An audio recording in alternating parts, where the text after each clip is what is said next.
এরপর নবী সাল্লাল্লাহু আলাইহি সাল্লাম জাহান্নামের আরেকটা দৃশ্য দেখতে পেলেন যে কিছু মানুষ তাদের জিহ্বাকে আগুনের কেচি দিয়ে কাটা হচ্ছে, বারবার কাটা হচ্ছে, আবার জোড়া লেগে যাচ্ছে, আবার কাটা হচ্ছে, আবার জোড়া লেগে যাচ্ছে।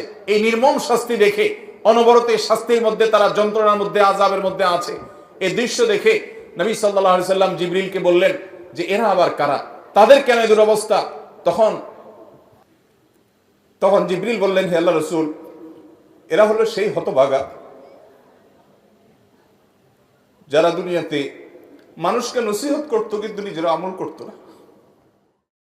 আল্লাহ রাব্বুল আলামিন তার হাবিবের কষ্ট লাঘব করার জন্য, তার হাবিবের কষ্ট দূর করার জন্য তাকে ডেকে নিয়ে গেলেন নিজের কাছে। ঐতিহাসিক মেরাজ সংগঠিত হলো, ইসরা সংগঠিত হলো। আর ইসরা এবং মেরাজ এই সময়টাতে হওয়ার মূল কারণ হলো যে এই সময় নবী করিম সাল্লাল্লাহু আলাইহি সাল্লামের মনটা বড় খারাপ ছিল, বেদনা বিধুর এবং অত্যন্ত ভারাক্রান্ত হৃদয় নিয়ে তিনি সময় পার করছিলেন। সবচেয়ে বড় সাহস যোগানো মানুষটা জীবন সঙ্গিনী খাদিজা রাদিয়াল্লাহু আনহা চলে গেলেন, চাচা আবু তালেব চলে গেলেন, তায়েফে বহুত আশা ভরসা নিয়ে গেছেন, সেখান থেকে প্রত্যাখ্যাত হয়ে আসলেন। মক্কা এখন আর তার আগের মতো তেমন কেউ আশ্রয়দাতা থাকলো না। এরকম কঠিন সময়ে যখন তার মন অনেক বেশি খারাপ ছিল, আল্লাহ রাব্বুল আলামিন তাকে তার নিজের কাছে ডেকে নিয়ে গেলেন এবং ডেকে নিয়ে তাকে এমন সারপ্রাইজ দিলেন, তাকে আল্লাহ রাব্বুল আলামিনের সান্নিধ্যের সৌরভ তিনি দান করলেন। তাকে এমন কিছু নেয়ামত দিলেন যেগুলো তার আগে কোনো নবী বা কোনো রাসূলকে আর দেওয়া হয় নাই। এই নেয়ামত পেয়ে নবী করিম সাল্লাল্লাহু আলাইহি সাল্লামের কষ্ট কিছুটা লাঘব হলো। বেশ খানিকটা তিনি সান্ত্বনা পেলেন, ভরসা পেলেন, তিনি নিশ্চিত হলেন, আগে থেকে তিনি যে বিষয়ে জানতেন সেটা আরো নিশ্চিত হলেন যে তিনি আল্লাহ রাব্বুল আলামিনের সহায়, আল্লাহ রাব্বুল আলামিনের সাহায্যের অধীনে তিনি আছেন। আল্লাহ রাব্বুল আলামিন তাকে রহম করবেন, তার চাচা কিংবা তার স্ত্রী কিংবা তার প্রিয়জনদের বিদায়েও তার পেরেশানির কোনো কারণ নাই, কারণ তিনি আল্লাহ রাব্বুল আলামিনের রাসূল এবং আল্লাহর গোলাম, আল্লাহর দাস। বিধায় আল্লাহ রাব্বুল আলামিন তার জন্য যথেষ্ট। সেই বার্তাটি তিনি আগে থেকে জানতেন, নতুন করে আবারও তিনি জানলেন এই মেরাজের সফরের মাধ্যমে, এই ইসরার এই ভ্রমণের মাধ্যমে। মোহতারাম হাজরিন, নবী করিম সাল্লাল্লাহু আলাইহি সাল্লামের মেরাজ এটা ছিল দুনিয়ার সকল যুক্তি, সকল বুদ্ধি এগুলোর ঊর্ধ্বে অলৌকিকত্বের চূড়ান্ত রূপ। নবী করিম সাল্লাল্লাহু আলাইহি সাল্লাম আল্লাহর রাসূল হিসাবে, আল্লাহর নবী হিসাবে তার হাতে আল্লাহ তাআলা অনেক অলৌকিক ঘটনা ঘটিয়েছেন। সে সকল অলৌকিক বিষয়গুলোর মধ্য থেকে অন্যতম একটা বড় অলৌকিক বিষয় হলো এই মেরাজের ঘটনা। একজন মানুষ মক্কা থেকে, মসজিদে হারাম থেকে এক রাতের সামান্য কিছু সময়ের মধ্যে সুদূর ফিলিস্তিনে মসজিদুল আকসা পর্যন্ত যাওয়া, আবার সেখান থেকে সপ্ত আকাশ ভেদ করে, নবমণ্ডল সব ভেদ করে আল্লাহ রাব্বুল আলামিনের অনেক বড় বড় নিদর্শন, আয়াত মিনাল্লাহি তাবারাক ওয়া তাআলা, সেগুলো সব অবলোকন করে, জান্নাত জাহান্নামের বিভিন্ন দৃশ্য দেখে, আল্লাহর সাথে কথোপকথন করে, আল্লাহর কাছ থেকে ওহী নিয়ে, বিশেষ বিশেষ বিধিবিধান নিয়ে, আবার নবী রাসূলদের সাথে সাক্ষাৎ করে আবার মক্কায় চলে এসেছেন মাত্র একটি রাতের সামান্য কিছু মুহূর্তের মধ্যে। দুনিয়ার সকল যুক্তি, দুনিয়ার সকল বুদ্ধি, দুনিয়ার কোনো লজিক এক্ষেত্রে খাটবে না, কারণ আল্লাহ রাব্বুল আলামিন বলেছেন সুবহানাল্লাযী আসরা বিআবদিহি, ওই আল্লাহ পবিত্র যিনি তার বান্দাকে মুহাম্মদ সাল্লাল্লাহু আলাইহি সাল্লামকে রাত্রিকালীন ভ্রমণ করিয়েছেন। নবী সাল্লাল্লাহু আলাইহি সাল্লামকে মসজিদে হারাম থেকে মসজিদে আকসা পর্যন্ত, যে মসজিদের চতুর্পাশে আল্লাহ তাআলা বারাকা দিয়ে রেখেছেন, এই ভ্রমণ নবী সাল্লাল্লাহু আলাইহি সাল্লামকে করিয়েছেন কে? আল্লাহ তাআলা সে কথা আলাদা করে উল্লেখ করেছেন কোরআনে। 15 নম্বর পারার প্রথম আয়াত সূরা ইসরাতে আল্লাহ তাআলা বলেছেন সুবহানাল্লাযী আসরা বিআবদিহি। নবী করিম সাল্লাল্লাহু আলাইহি সাল্লাম নিজে নিজে যান নাই, দুনিয়ার কোন সিস্টেমের আওতায় তিনি যান নাই। আল্লাহ তাআলা জিবরিলকে পাঠিয়ে বোরাকটাকে শুধুমাত্র উপকরণ হিসাবে একটা মাধ্যম রেখে আল্লাহ তাআলা নিজে তাকে অলৌকিকভাবে এই ভ্রমণ করিয়েছেন। এই জন্য আল্লাহ তাআলা এই ভ্রমণের সম্বন্ধ তার নিজের সত্তার দিকে করে বলেছেন, সুবহান আল্লাযী আসরা বিআবদি, তিনি ওই সত্তা পবিত্র যিনি তার বান্দাকে রাত্রিকালীন এই ভ্রমণটা তিনি করিয়েছেন। তাহলে এই ভ্রমণের সম্বন্ধ আল্লাহ দিয়ে করা হয়েছে, তিনি নিজে করেছেন। আর আল্লাহ তাআলা সম্পর্কে ঈমানদার ঈমান হলো যে আল্লাহ তাআলা কাদির, তিনি যা চান তার সবকিছু তিনি কুন বললেই ফায়াকুন, সেটি হয়ে যায়। বিধায় মেরাজ এবং ইসরার ঘটনা নিয়ে যদি কোনো সন্দেহ সংশয় থাকে, বিশেষ করে ইসরা নিয়ে যদি কোনো সন্দেহ থাকে, তাহলে সেক্ষেত্রে কোরআনের প্রতি সন্দেহ করার নামান্তর, কারণ কোরআনে আল্লাহ তাআলা এই ঘটনা উল্লেখ করেছেন। মোহতারাম হাজরিন, নবী করিম সাল্লাল্লাহু আলাইহি সাল্লামের মেরাজের দুইটা পার্ট ছিল, দুইটা অধ্যায় ছিল। একটা পার্ট হলো ইসরা, আরেকটা পার্ট হলো মেরাজ। ইসরা শব্দের অর্থ হলো রাত্রিকালীন ভ্রমণ, রাতের সফর। আর মেরাজ এটা বলা হয় ঊর্ধ্বে গমনের মাধ্যমকে, সিঁড়িকে। তার মানে ঊর্ধ্বে গমন বোঝানো হয়েছে মেরাজ দিয়ে। নবী করিম সাল্লাল্লাহু আলাইহি সাল্লামের মেরাজের প্রথম অধ্যায়ে তিনি মসজিদে হারাম থেকে অলৌকিকভাবে আল্লাহ তাআলার কুদরতের মাধ্যমে তিনি বোরাক আরোহণ করে জিবরিলের সাথে চলে গেছেন মসজিদে আকসায়। মসজিদে আকসা থেকে আল্লাহ রাব্বুল আলামিনের নির্দেশে জিবরিল তাকে ঊর্ধ্বাকাশে নিয়ে গেছেন, নবমণ্ডল ভ্রমণ করে এনেছেন। এই পুরো সফরটাকে আমরা সংক্ষেপে মেরাজের সফর জানি, কিন্তু এর প্রথম অংশটি কোরআনে এসেছে, আর দ্বিতীয় অংশটি ঊর্ধ্বে গমন বিষয়টি অসংখ্য বিশুদ্ধ হাদিসে বর্ণিত হয়েছে। আহলুস সুন্নাহ ওয়াল জামাতের আকীদা এবং বিশ্বাসের অংশ হলো নবী সাল্লাল্লাহু আলাইহি সাল্লামের জীবনে মেরাজের ঘটনা ঘটেছে, সেটাকে মনে প্রাণে একজন ঈমানদার বিশ্বাস করবে, লালন করবে। রজব মাস আসলেই আমরা এই মাসে শবে মেরাজ আছে, সেটা অমুক তারিখে, এই জিনিসটা আমাদের দেশের প্রায় সব মানুষের কাছে সংবাদ মাধ্যমগুলো পৌঁছে দেয়। কিন্তু যেই সংবাদটা পৌঁছানো দরকার, যেই সংবাদটা পৌঁছানোর জন্য কোরআনে তাগিদ দেওয়া আছে, সেই সংবাদটা এদেশের শতকরা তো দূরের কথা, হাজারে একজন মানুষও জানে কিনা সন্দেহ। সেটা হলো রজব মাস হলো সম্মানিত 4 মাসের একটা। আল্লাহ তাআলা কোরআনে কারীমে বলেছেন, ইয়াসআলুনাকা আনিশ শাহরিল হারাম কিতালিন ফীহি কুল কিতালুন ফীহি কাবীর ইলা আখিরিল আয়া। আল্লাহ তাআলা অন্য আয়াতে বলেছেন, ইন্না ইদ্দাতাশ শুহুরি ইনদাল্লাহি 12 শাহরান ফী কিতাবিল্লাহ ইয়াওমা খালাকাস সামাওয়াতি ওয়াল আরদ মিনহা আরবাআতুন হুরুম। বছরে 12টি মাস আছে। এই 12 মাসের মধ্যে 4টি মাসকে আল্লাহ রাব্বুল আলামিন কোরআনে ঘোষণা দিয়েছেন সম্মানিত মাস। সেই সম্মানিত 4 মাসের একটি হলো এই রজব মাস। আমরা রজব মাস আসলে মেরাজের মাস এটা জানি, অথচ রজব মাস যে সম্মানিত 4 মাসের এক মাস, সম্মানিত মাস হিসেবে এই মাসে বিশেষ কিছু করণীয় বর্জনীয় আছে, সে বিষয়ে এদেশের বেশিরভাগ মুসলমান জানে। মুহতারাম হাজিরিন, এখন প্রশ্ন হলো যে এই মাসে কি আদৌ মেরাজ হয়েছে কিনা। এ বিষয়ে ঐতিহাসিক এবং হাদিস বিশারদ, হাদিস বিশ্লেষক, ওলামায়ে কেরামের প্রায় 16টির মতো মত আছে। কতটি মত আছে? 16টি মত। অনেক ইমাম বলেছেন নবী করিম সাল্লাল্লাহু আলাইহি সাল্লামের মেরাজ হয়েছে রজব মাসে। এর মধ্যে নির্দিষ্ট করে 27শে রজব, এই রাতে 27তম রাত রজব মাসের এই রাতে মেরাজ হওয়ার কথা বলেছেন ইমাম আব্দুল গনি আল মাকদিসি রাহিমাহুল্লাহ সহ আরো কয়েকজন হাতে গোনা ইমামগণ।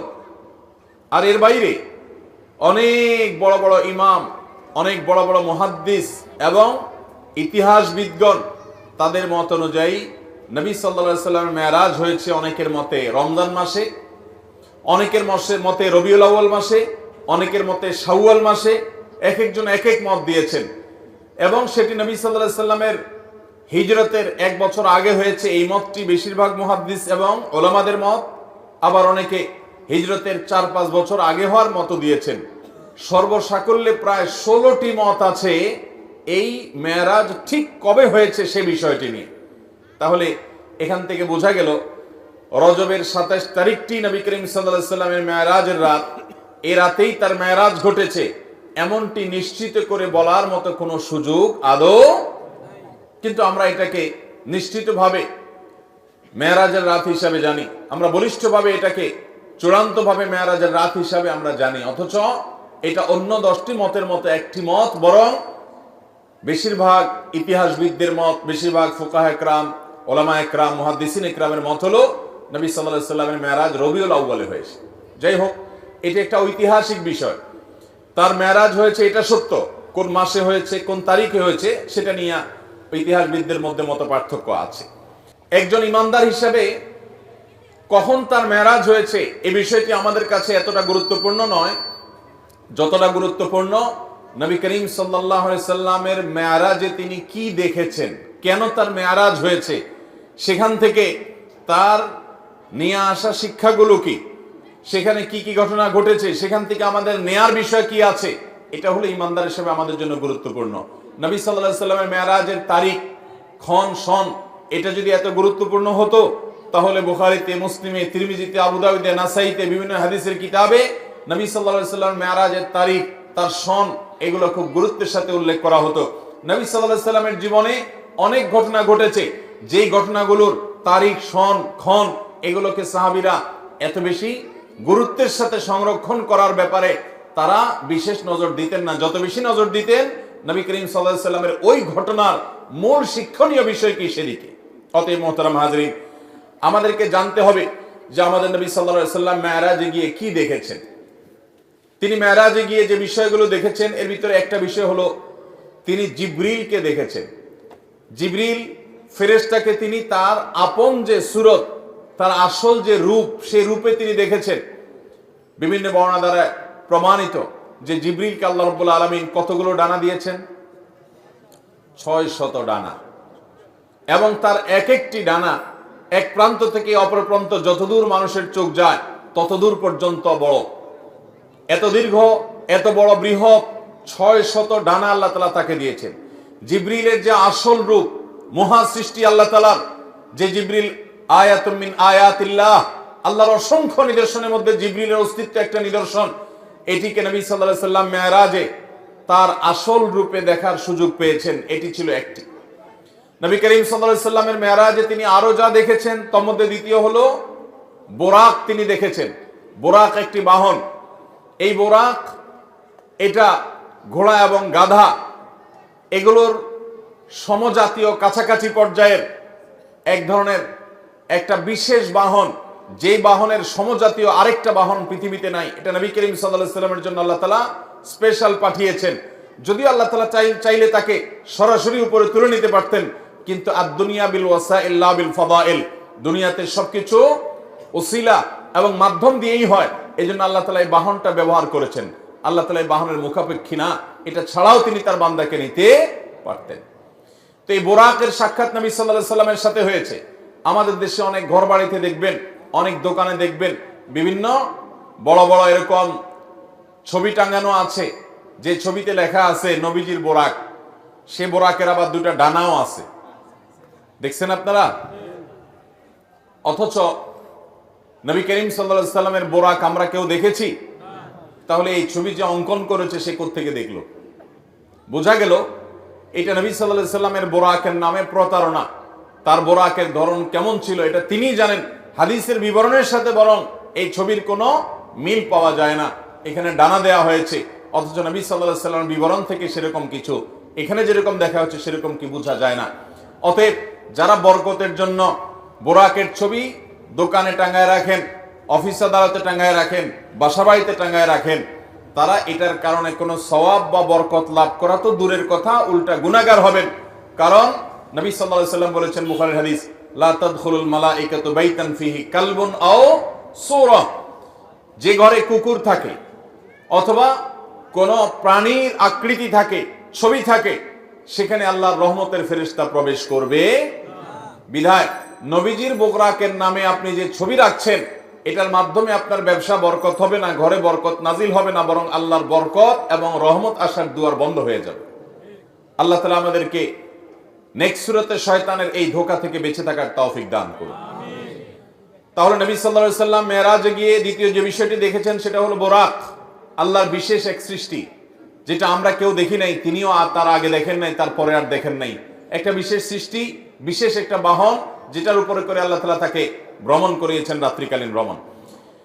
তৃতীয়ত তিনি যা দেখেছেন তা হলো তিনি প্রতিটি আসমানে আল্লাহর একজন বিশেষ নবীর সাথে সাক্ষাৎ করেছেন। আল্লাহর যে সমস্ত নবীরা দুনিয়া থেকে বিদায় হয়ে গেছেন, মারা গেছেন, নবীগণ দুনিয়া থেকে চলে যাওয়ার পরও একটা বিশেষ হায়াত, বিশেষ একটা জীবন তারা লাভ করেন। আল্লাহ রাব্বুল আলামিন তাদেরকে অদৃশ্যের জগতে সে অলৌকিকভাবে এক এক আসমানে আল্লাহ তাআলা এক একজন নবীর সাথে নবী করিম সাল্লাল্লাহু আলাইহি সাল্লাম আমাদের রাসূলের সাক্ষাৎ ঘটিয়েছেন। তিনি প্রথম আসমানে দেখেছেন আদম আলাইহিস সালামকে, দ্বিতীয় আসমানে দেখেছেন ঈসা এবং ইয়াহইয়া আলাইহিস সালামকে, তৃতীয় আসমানে দেখেছেন আল্লাহ নবী ইউসুফ আলাইহিস সালামকে, চতুর্থ আসমানে দেখেছেন আল্লাহ নবী ইদ্রিস আলাইহিস সালামকে, পঞ্চম আসমানে দেখেছেন আল্লাহ নবী হারুন আলাইহিস সালামকে, ষষ্ঠ আসমানে দেখেছেন আল্লাহ নবী মুসা আলাইহিস সালামকে, আর ৭ নম্বর আসমানে দেখেছেন আল্লাহর আরেক নবী এবং খলিল আল্লাহর রাসূল ইব্রাহিম আলাইহিস সালামকে। তো আল্লাহ তাআলা আমাদের প্রিয় নবী সাল্লাল্লাহু আলাইহি সাল্লামকে এতজন উলুল আজমি মিনার রসুল, বড় বড় রাসূলের সাথে, আল্লাহর বড় বড় নেককার বান্দাদের সাথে, নবীদের সাথে, যারা দুনিয়াতে আল্লাহর মিশন নিয়ে তাওহীদের দাওয়াত নিয়ে এসেছেন, বহু গ্লানি পোহায়েছেন, তাদের সাথে আমাদের নবীজি সাক্ষাতের সুযোগ করে দিয়েছেন। তিনি তাদের সাথে পরামর্শের সুযোগ পেয়েছেন, তাদের কাছ থেকে অভিজ্ঞতা শেয়ার করার সুযোগ পেয়েছেন, তাদের নসিহা নেওয়ার সুযোগ পেয়েছেন। তারা তাকে অভিবাদন জানিয়েছেন, তাকে ওয়েলকাম জানিয়েছেন, আল্লাহর শ্রেষ্ঠ রাসূল, শ্রেষ্ঠ নবী হিসেবে তাকে তারা সম্মান দিয়েছেন। এই নেয়ামতটা আল্লাহ আমাদের হাবিব সাল্লাল্লাহু আলাইহি সাল্লামকে, আমাদের প্রিয় নবী সাল্লাল্লাহু আলাইহি সাল্লামকে, আল্লাহর হাবিবকে আল্লাহ তাআলা এই নেয়ামতটা মেরাজের মাধ্যমে দিয়েছেন, যে তিনি আদম আলাইহিস সালামের সাথে, ঈসা এবং ইয়াহইয়া আলাইহিস সালামের সাথে, ইউসুফ এবং ইদ্রিস আলাইহিস সালামের সাথে, মুসা এবং হারুন আলাইহিস সালামের সাথে এবং ইব্রাহিম আলাইহিস সালামের সাথে ৭ আসমানে এক একজনের সাথে সাক্ষাৎ তিনি করেছেন। চতুর্থত আমাদের নবী করিম সাল্লাল্লাহু আলাইহি সাল্লাম মেরাজে যা দেখেছেন সেটা হলো আল্লাহ তাআলা সূরা কাউসারে বলেছেন, ইন্না আ'তাইনাকাল, হে রাসূল আমি আপনাকে দান করেছি কাউসার। কাউসার শব্দের অর্থ হলো অধিক কল্যাণ, প্রভূত কল্যাণ। এখানে হাউজে কাউসারও বোঝানো হতে পারে। হাউজে কাউসার যেটি আল্লাহ তাআলা আমাদের নবীজিকে দিবেন কিয়ামতের ভয়াবহতম দিনে, যেদিন পিপাসায় মানুষের প্রাণ ওষ্ঠাগত হওয়ার উপক্রম হবে, কিন্তু মৃত্যু তো আর হবে না। সেই ভয়াবহ কঠিন সময়ে আল্লাহ রাব্বুল আলামিন তার হাবিবকে হাউজে কাউসার দান করবেন এবং হাউজে কাউসারে অজস্র পরিমাণে এটা থেকে পান করার জন্য পাত্র থাকবে। তার তত্ত্বাবধানে সেখান থেকে পানি পান করানো হবে। তিনি তার উম্মতের মধ্য থেকে যারা সুন্নাহকে আঁকড়ে ধরেছে, বিদআত থেকে যারা দূরে থেকেছে, শিরক থেকে যারা দূরে থেকেছে, তাওহীদ যারা মজবুত করেছে, আকীদা ঈমান যারা বিশুদ্ধ করেছে, প্রতিটা আমলে সুন্নাতে রাসূলকে জেনে জেনে আমল করেছে, বিদআতকে ছুঁড়ে ফেলে দিয়েছে, এ আল্লাহর বান্দাদের জন্য যারা নবী সাল্লাল্লাহু আলাইহি সাল্লামের দুনিয়া থেকে যাওয়ার পর তার দ্বীনের মধ্যে পরিবর্তন করে নাই, কোন রকম বিদআত সংযোজন করে নাই, কোন বিয়োজন করে নাই, এই মানুষগুলোকে নবী সাল্লাল্লাহু আলাইহি সাল্লাম সেদিন হাউজে কাউসার থেকে পানি পান করাবেন। সেই হাউজে কাউসার আল্লাহ রাব্বুল আলামিন মেরাজে নিয়ে জিবরিলের মাধ্যমে নবীজিকে দেখিয়েছেন, তাকে দেখার সুযোগ করে দিয়েছেন যে এই সেই হাউজ, যে হাউজ আপনাকে দান করা হবে কিয়ামতে ভয়াবহ সময়ে আপনি যখন মানুষকে পানি পান করাবেন, সেটা তিনি মেরাজে অবলোকন করেছেন। ঠিক একইভাবে নবী করিম সাল্লাল্লাহু আলাইহি সাল্লাম মেরাজে জাহান্নামের যে দারোয়ান, যার নাম হলো মালিক, সে মালিক দারোয়ানের সাথে সাক্ষাৎ, জাহান্নামের প্রধান প্রহরী, তার সাথে সাক্ষাৎ নবী সাল্লাল্লাহু আলাইহি সাল্লাম মেরাজে হয়েছে। বাইতুল মামুর নামে একটা মসজিদ, একটা ঘর আছে যেটা ৭ আসমানের উপরে, এবং যেটা বাইতুল্লাহ, যেটা মক্কাতে মসজিদুল হারাম, এই মসজিদুল হারাম কাবা ঘরের ঠিক বরাবর উপরে একেবারে ৭ আকাশের ঊর্ধ্বে বাইতুল মামুর নামক এই মসজিদ সেখানে স্থাপিত আছে। এই মসজিদে প্রতিবারে ৭০,০০০ ফেরেশতা প্রবেশ করেন আল্লাহর ইবাদতের জন্য। যারা একবার ঢুকেন তারা ইবাদত করে বের হওয়ার পর আর তারা ঢুকেন না, নতুন ৭০,০০০ ঢুকে। আল্লাহ তাআলার ফেরেশতা কত অগণিত, তাদের সংখ্যা কত বেশি, সেটা একমাত্র আল্লাহ ভালো জানেন। এখান থেকে কিছুটা আঁচ এবং অনুমান করা যায়। সেই বাইতুল মামুরে নবী করিম সাল্লাল্লাহু আলাইহি সাল্লামকে আল্লাহ তাআলা যাওয়ার এবং সেখানে উপস্থিত হওয়ার সুযোগ দিয়েছেন মেরাজের মাধ্যমে। ঠিক একইভাবে নবী করিম সাল্লাল্লাহু আলাইহি সাল্লামকে আল্লাহ তাআলা সিদরাতুল মুনতাহা, সেখানে আল্লাহ তাআলা যাওয়ার সুযোগ দিয়েছেন এবং জান্নাত দেখার সুযোগ দিয়েছেন, জাহান্নাম দেখার সুযোগ দিয়েছেন। জাহান্নামের কিছু চিত্র, জাহান্নামের কিছু মক বা ডামি দৃশ্য নবী সাল্লাল্লাহু আলাইহি সাল্লামকে আল্লাহ দেখিয়েছেন। জান্নাতের কিছু চিত্র, কিছু দৃশ্য নবী সাল্লাল্লাহু আলাইহি সাল্লামকে আল্লাহ তাআলা দেখিয়েছেন। দাজ্জালের সাথে সাক্ষাৎ হয়েছে। এরকম আরো বহু জিনিস আল্লাহ নবী সাল্লাল্লাহু আলাইহি সাল্লাম মেরাজের এই সফরে তিনি দেখেছেন, আল্লাহ তাআলা তাকে দেখিয়েছেন। নবী আলাইহিস সালাম এই সমস্ত আল্লাহর কুদরত, আল্লাহর সমস্ত আয়াত দেখার পর দুনিয়াতে তার সেই আমাল হুজুন, তার যে পেরেশানির বছরের যে পেরেশানি, তার স্ত্রী হারার যে বেদনা, তার সহায় হারা চাচা হারা যে বেদনা, তায়েফের মানুষের কষ্ট দেওয়ার যে বেদনা, মক্কার মানুষের কাছ থেকে নিগৃহীত হওয়ার যে বেদনা, এই সকল বেদনা লাঘব হয়ে নতুন করে আর আল্লাহর তরফ থেকে ঈমানের চার্জ নিয়ে তিনি আবার পূর্ণদমে দুনিয়াতে এসে আবার দাওয়াতি কাজ চালু করতে পেরেছেন, আরম্ভ করতে পেরেছেন। এটা ছিল আল্লাহ তাআলার পক্ষ থেকে তার হাবিবের প্রতি, তার রাসূলের প্রতি মস্ত বড় ইহসান এবং দয়া। আল্লাহ রাব্বুল আলামিন আমাদেরকে প্রিয় নবী সাল্লাল্লাহু আলাইহি সাল্লামের এই মেরাজ থেকে শিক্ষাগুলো গ্রহণ করার তৌফিক দান করুন। মোহতারাম হাজরিন, নবী করিম সাল্লাল্লাহু আলাইহি সাল্লামের মেরাজের পথে তার প্রথম অংশে তিনি মসজিদুল হারাম থেকে মক্কা থেকে মসজিদুল আকসায় গিয়েছেন। মসজিদুল আকসায় কি ঘটেছিল সে সম্পর্কে নবী আলাইহিস সালাম থেকে বর্ণিত বিশুদ্ধ হাদিসের আলোকে আমরা যা জানি তার খোলাসা এবং সার নির্যাস হলো যে তাকে যখন জিবরিল মসজিদে হারাম থেকে নিয়ে গেলেন মসজিদে আকসায়, আকসা এমন একটা জায়গায় অবস্থিত যে ফিলিস্তিন, যে মসজিদে আকসার মাটি আম্বিয়া এবং রসুল, বহু নবী এবং রাসূলগণ তাদের পদচারণায় মুখরিত ছিল। বহু নবী রাসূলগণ এই মসজিদে আকসায় সালাত আদায় করেছেন, এটার ইমাম ছিলেন, এটার তত্ত্বাবধায়ক ছিলেন, এটার দায়িত্বশীল ছিলেন, এখানে নামাজ পড়েছেন, এখানে ইবাদত বন্দি করেছেন, এই মহল্লায় বসবাস করেছেন, এই মহল্লায় তাদের কবর আছে। সেই সুলাইমান আলাইহিস সালাম, দাউদ আলাইহিস সালাম, জাকারিয়া আলাইহিস সালাম, বহু নবী রাসূলগণকে, ঈসা আলাইহিস সালাম, বহু নবী রাসূলগণকে আল্লাহ রাব্বুল আলামিন এই মসজিদে আকসায় রেখেছেন। আল্লাহ তাআলা মক্কাতে শুধুমাত্র আমাদের প্রিয় নবী সাল্লাল্লাহু আলাইহি সাল্লামকেই পাঠিয়েছেন। এবং আমরা ঐতিহাসিক ঘটনা জানি বিভিন্ন হাদিসের আলোকে, বুখারী বর্ণনার আলোকে, যে আল্লাহ রাব্বুল আলামিনের নির্দেশে ইব্রাহিম আলাইহিস সালাম তিনি ইরাক থেকে বিভিন্ন প্রান্ত ঘুরে ফিলিস্তিনে গিয়েছেন। আল্লাহ নির্দেশ করলেন যে তুমি তোমার স্ত্রী এবং সন্তান ইসমাইলকে নিয়ে রেখে আসো মক্কায়। তিনি রেখে আসলেন মক্কায়। মক্কা আবাদ হলো। সেই বংশধরে তাদের মধ্য থেকে আল্লাহ রাব্বুল আলামিন আমাদের প্রিয় নবী সাল্লাল্লাহু আলাইহি সাল্লামকে পাঠালেন। তো তিনি আসছেন একমাত্র ইসমাইল আলাইহিস সালামের বংশে, আর বাকি নবী রাসূলগণের বেশিরভাগ প্রায় সবাই আসছেন ইব্রাহিম আলাইহিস সালামের আরেক ছেলে ইসহাকের বংশে, ইসহাক আলাইহিস সালামের বংশে। তাদের অবস্থান ছিল মসজিদুল আকসা। আল্লাহ তাআলা চেয়েছেন আমাদের নবীকে সম্মান দিতে, মর্যাদা দিতে। আল্লাহ তাআলা চেয়েছেন অন্য নবীদের সঙ্গে তার সাক্ষাৎ হোক। তো আল্লাহ তাআলা তাকে মসজিদে আকসা নিয়েছেন, যেটা কোরআনের 15 নম্বর পারার প্রথম আয়াত। আল্লাহ বলেছেন সুবহানাল্লাযী আসরা বিআবদিহি লাইলাম মিনাল মাসজিদিল হারামি ইলাল মাসজিদিল আকসা আল্লাযী বারাকনা হাওলাহু লিনুরিয়াহু মিন আয়াতিনা।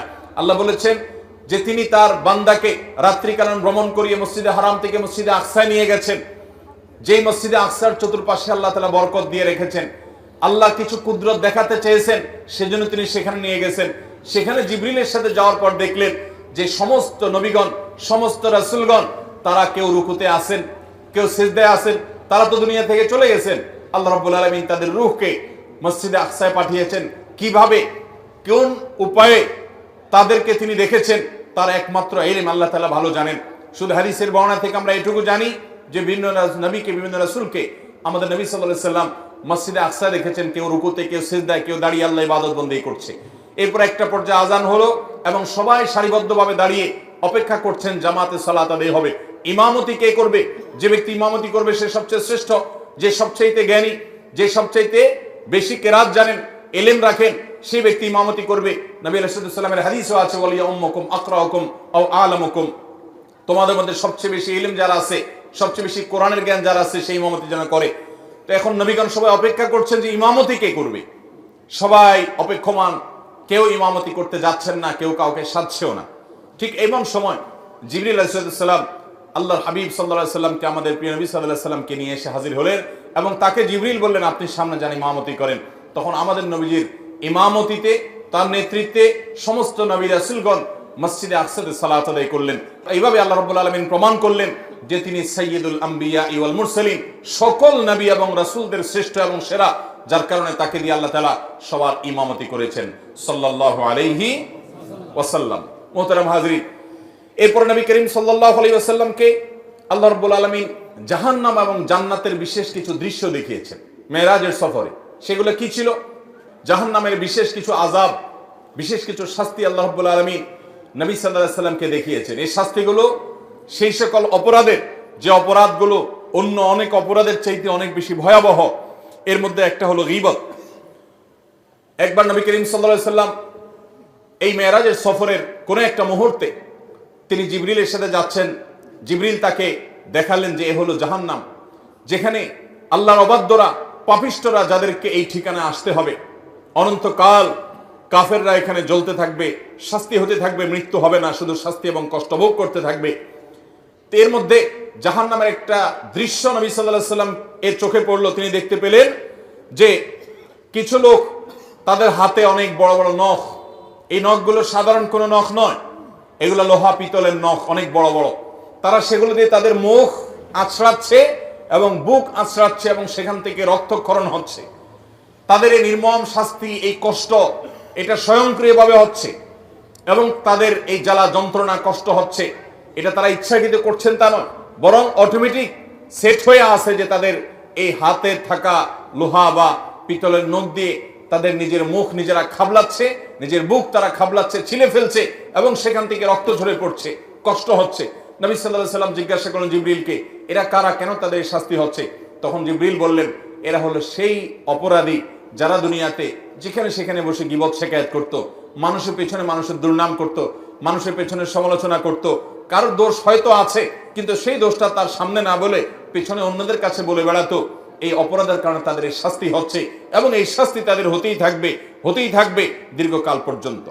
এরপর নবী সাল্লাল্লাহু আলাইহি ওয়াসাল্লাম জাহান্নামের আরেকটা দৃশ্য দেখতে পেলেন যে কিছু মানুষ তাদের জিহ্বাকে জাহান্নামের আগুনের কেচি দিয়ে কাটা হচ্ছে, বারবার কাটা হচ্ছে, আবার জোড়া লেগে যাচ্ছে, আবার কাটা হচ্ছে, আবার জোড়া লেগে যাচ্ছে।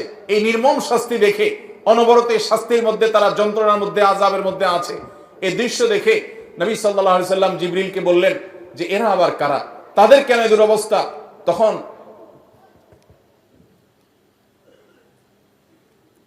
তখন জিবরিল বললেন, হে আল্লাহর রাসূল, এরা হলো সেই হতভাগা যারা দুনিয়াতে মানুষকে নসিহত করতো কিন্তু নিজেরা আমল করতো না, যারা মানুষকে অনেক ভালো ভালো কথা বলতো কিন্তু সে ভালো কথার উপর আমল করতো না। যে বক্তা, যে আলোচক, যে ওয়াইজ, যে লম্বা লম্বা লেকচার দেনেওয়ালা, যে হুজুর অনেক ভালো ভালো কথা বলতো কিন্তু নিজে আমল করতো না, তাদের শাস্তি হচ্ছে। নবী করিম সাল্লাল্লাহু আলাইহি ওয়াসাল্লাম এই দৃশ্য দেখে তিনি বুঝতে পারলেন যে তার উম্মতের মধ্যে, মানব জাতির মধ্যে যারা মানুষকে সৎ কাজের আদেশ দেয়, অসৎ কাজের বাধা প্রদান করে, অনেক ভালো ভালো কথা বলে অথচ সে কথা অনুযায়ী আমল করে না, এই হতভাগা, এই কপাল পোড়া, এই খারাপ মানুষগুলোর জন্য শাস্তি। আল্লাহ রাব্বুল আলামিন এই ভয়ঙ্কর শাস্তি থেকে বাঁচার মতো নেক আমল আমাদের সবাইকে করার তৌফিক দান করুন। মানুষকে নেক আমলের কথা বলতে হবে, নিজে করতে পারি না বা নিজের দুর্বলতা আছে এই অজুহাতে নেক আমলের কথা মানুষকে বলা ছাড়া যাবে না। কিন্তু সবসময় মনে রাখতে হবে যে আমি যে কথাটি মানুষকে বলছি সে কথাটি আমি যে আমল করছি কিনা। আল্লাহ রাব্বুল আলামিন আমাদেরকে আমাদের প্রতিটি কথা আমরা যা বলি তার প্রতিটি হরফ অনুযায়ী আমাদেরকে আমলের তৌফিক দান করুন। মুহতারাম হাজরিন, নবী করিম সাল্লাল্লাহু আলাইহি সাল্লামকে জাহান্নামের আরো একটি দৃশ্য দেখানো হয়েছে। তিনি দেখতে পেলেন যে কিছু মানুষ খুব নোংরা, আবর্জনা, ময়লা এই জাতীয় জিনিসগুলো খাচ্ছে। এই খাওয়া কোনো সুখকর খাওয়া নয়, এই খাওয়া কোনো তৃপ্তিদায়ক খাওয়া নয়, এটা শাস্তিমূলক খাওয়া, এটা স্বয়ংক্রিয় খাওয়া। খেতে বাধ্য হচ্ছে তারা এবং তাদের কষ্ট হচ্ছে, যন্ত্রণা হচ্ছে, আযাব। নবী সাল্লাল্লাহু আলাইহি ওয়াসাল্লাম জিজ্ঞাসা করলেন এই শাস্তি কেন হচ্ছে? তখন জিবরিল বললেন, হে আল্লাহর রাসূল, এরা দুনিয়াতে গীবত শিকায়াত করত, মানুষের পেছনে তাদের লাগালাগি করত, মানুষের পেছনে শত্রুতা করত, সমালোচনা করত। হয়তো কেউ চায়ের দোকানে বসে, কেউ হয়তো বাড়িতে এক মহিলা আর এক মহিলার পেছনে, হয়তো এক দোকানদার অন্য দোকানের পেছনে, হয়তো বা একজন আলেম আরেক আলেমের পেছনে, এক মানুষ অন্য মানুষের পেছনে ষড়যন্ত্র করত, দোষ চর্চা করত, গীবত করত। তাদেরকে নোংরা খাদ্য খেতে বাধ্য করা হচ্ছে, এটা তাদের পরম এবং করুণ শাস্তি। ঠিক একইভাবে নবী সাল্লাল্লাহু আলাইহি ওয়াসাল্লামকে দেখানো হলো যে কিছু মানুষ রক্তের নদীতে হাবুডুবু খাচ্ছে, তাদেরকে প্রস্তর দ্বারা নিক্ষেপ করা হচ্ছে এবং তারা ওই কঠিন শাস্তির মধ্যে নিপতিত। জিজ্ঞাসা করা হলো এই পরিণতির কারণ কি? জবাব এলো, এরা দুনিয়াতে সুদের কারবারের সাথে জড়িয়ে থাকতো, তারা ব্যবসা বাণিজ্যকে বড় করার জন্য, দুনিয়াতে একটু ভালো থাকার জন্য সুদের সাথে জড়িয়েছে, যার কারণে তাদের এরকম শাস্তি। নবী করিম সাল্লাল্লাহু আলাইহি ওয়াসাল্লামকে জাহান্নামের এরকম বিশেষ কিছু শাস্তির দৃশ্য আল্লাহ রাব্বুল আলামিন দেখালেন। এখানে একটা প্রশ্ন আসতে পারে যে জাহান্নামে তো মানুষ কিয়ামতে বিচার হবে, পুলসিরাতে পার হওয়ার ব্যাপার হবে, তার আগে মিজানের পাল্লে আমল মাপা হবে, তারপরে মানুষ জান্নাতীরা জান্নাতে যাবে, জাহান্নামীরা জাহান্নামে যাবে।